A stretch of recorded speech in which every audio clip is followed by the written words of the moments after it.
حضرت سیدنا خاتم اسم رحمت اللہ تعالی علیہ آپ 30 سال اپنے استاد محترم کی بارگاہ میں رہے۔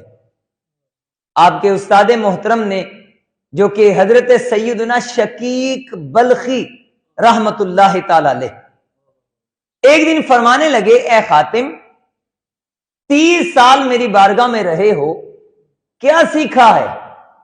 عرض کی حضور میں نے 30 سالوں میں آپ کی صحبت میں رہ کر 8 باتیں سیکھی ہیں، اور جو 8 باتیں میں نے سیکھی ہیں میں یہ سمجھتا ہوں کہ کوئی بھی ان پہ عمل کرے تو دنیا میں بھی آخرت میں بھی اللہ اسے سرخرو فرما دے گا۔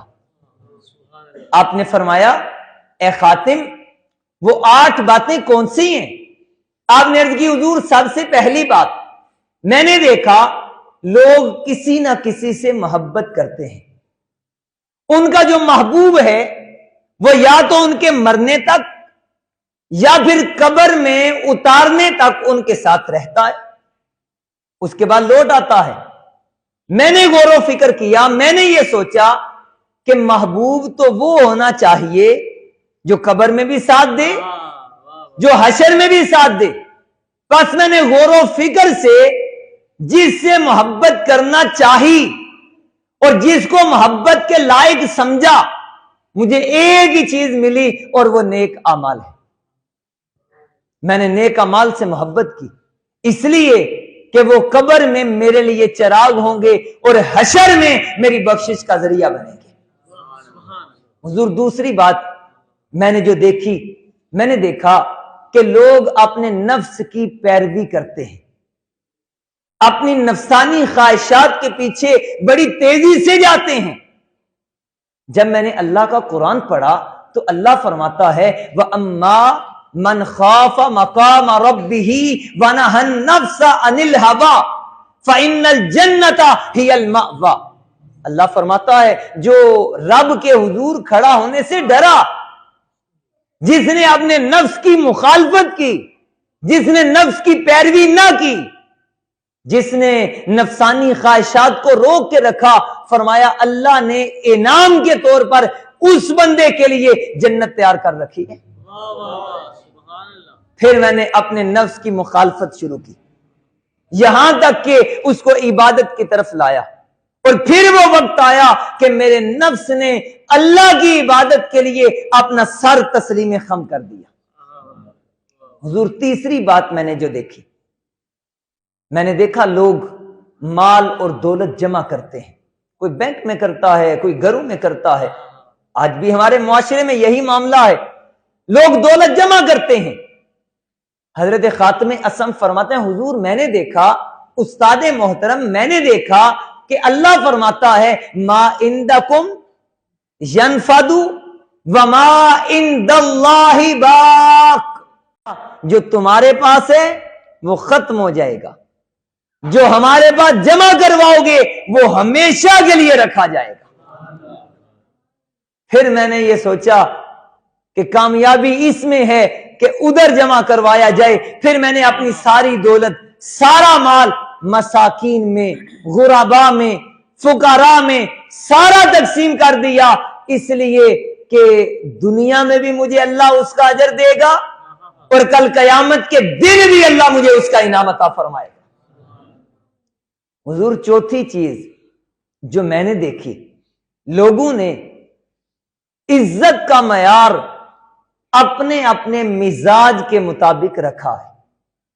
کسی نے دولت زیادہ ہونا عزت سمجھا، کسی نے خاندان، کسی نے قبیلہ، کسی نے قصبہ، کسی نے کاروبار، کسی نے شہرت، ہر کسی نے اپنے اپنے مزاج کے مطابق عزت کا معیار رکھا۔ لیکن جب میں نے اللہ کا قرآن پڑھا تو اللہ تو فرماتا ہے اِنَّ اَكْرَمَكُمْ عِنْدَ اللَّهِ اتقاکم، اللہ کے نزدیک سب سے زیادہ عزت والا وہ ہے جو سب سے بڑا پرہیزگار ہے۔ حضور پھر میں نے لوگوں کی پرواہ نہ کی، بلکہ میں نے اپنے رب سے دل لگایا اور محبت کے ساتھ اللہ کی عبادت کرنا شروع کر دی۔ حضور پانچویں چیز جو میں نے دیکھی، لوگوں کو میں نے دیکھا کہ لوگ ایک دوسرے کی برائی بیان کرتے ہیں، غیبت کرتے ہیں. ادھر بیٹھے غیبت شروع ہوئی، ادھر بیٹھے برائی کرنا شروع کی.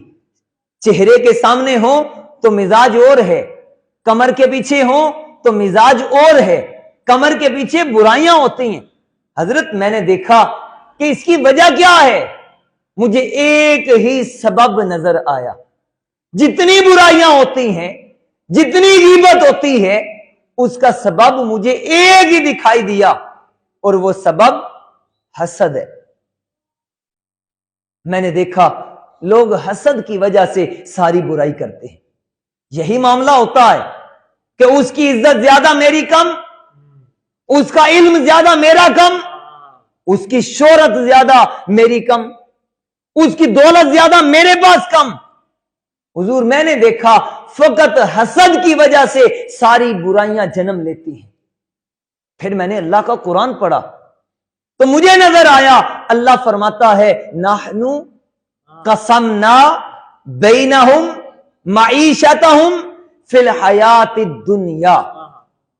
فرمایا میں نے پڑھا، اللہ فرماتا ہے یہ دنیا کی ساری تقسیم تو ہم نے کی ہے، یہ ہم نے بانٹا ہے.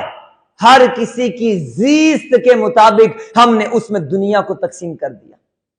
حضرت خاتم اسم کہتے ہیں حضور پھر میں اللہ کی تقدیر پہ راضی ہوا. حضور پھر میں نے یہ جان لیا ہے کہ اللہ نے جو میرے مقدر میں رکھا ہے کوئی اسے چھین نہیں سکتا. جو میرے مقدر میں نہیں ہے میری بڑی کوشش بھی ہو میں حاصل کر نہیں سکتا، اور جو رب نے مجھے دیا ہے اس سے بہتر کوئی مجھے دے نہیں سکتا. میرے اللہ نے میرے لیے بہتر فیصلہ کیا ہے. حضور پھر میں اللہ کی تقدیر پر ایسا راضی ہوا کہ نہ میں غیبت کرتا ہوں، نہ میں کسی کی برائی کرتا ہوں، اور نہ ہی میں حسد کرتا ہوں. حضور چھٹی چیز جو میں نے دیکھی، لوگ چھوٹی چھوٹی باتوں پر ایک دوسرے سے دشمنی رکھ لیتے ہیں، دشمن بنائے بیٹھے ہیں. کسی سے پوچھا جائے کیا ہوا ہے، کوئی کہتا ہے ہمارا خاندانی معاملہ ہے، کوئی کہتا ہے ہمارے اس نے فلاں مسئلہ کیا ہے، فلاں بات کی ہے، کہیں دولت کا مسئلہ، کہیں شہرت کا مسئلہ. ناراضگیاں یوں بڑھتی ہیں کہ ساری زندگی گزر جاتی ہے، وہ دشمنی پالی جاتی ہے. کہیں کو قتل ہوتا ہے، کہیں کوئی حادثہ ہوتا ہے، کہیں کسی کو مارا جاتا ہے، کہیں کسی سے کچھ چھینا جاتا ہے. الغرض ایک دوسرے سے دشمنی بڑھائی جاتی ہے. لیکن جب میں نے اللہ کا قرآن پڑھا تو اللہ کہتا ہے ان الشیطان لکم عدو فاتخذوہ عدوا. اللہ فرماتا ہے تمہارا دشمن تو شیطان ہے، یہ شیطان تمہارا دشمن ہے، تم بھی اس سے دشمنی رکھو. ایک دشمن وہ جو میں آپ کو بتاؤں، ایک دشمن وہ جو آپ مجھے بتائیں کہ حضرت وہ فلاں آپ کی کمر کے پیچھے آپ کی برائی کرتا ہے، آپ کا دشمن ہے. میں آپ کو کہوں جی وہ تو آپ کی بڑی باتیں بتاتا ہے، وہ آپ کے ساتھ مخلص نہیں ہے، دشمن ہے. ایک دشمن وہ ہے جو ہم سب کو ہمارا رب بتا رہا ہے. فرمایا شیطان تمہارا دشمن ہے، تم بھی اس سے دشمنی کرو. حضرت خاتم اسم کہتے ہیں استاد محترم میں نے پھر شیطان کو ہی دشمن رکھا ہے. شیطان کے علاوہ میں نے کسی سے دشمنی نہیں کی، بلکہ ہر کسی کے لیے محبت کا دامن پھیلا کے رکھا ہے.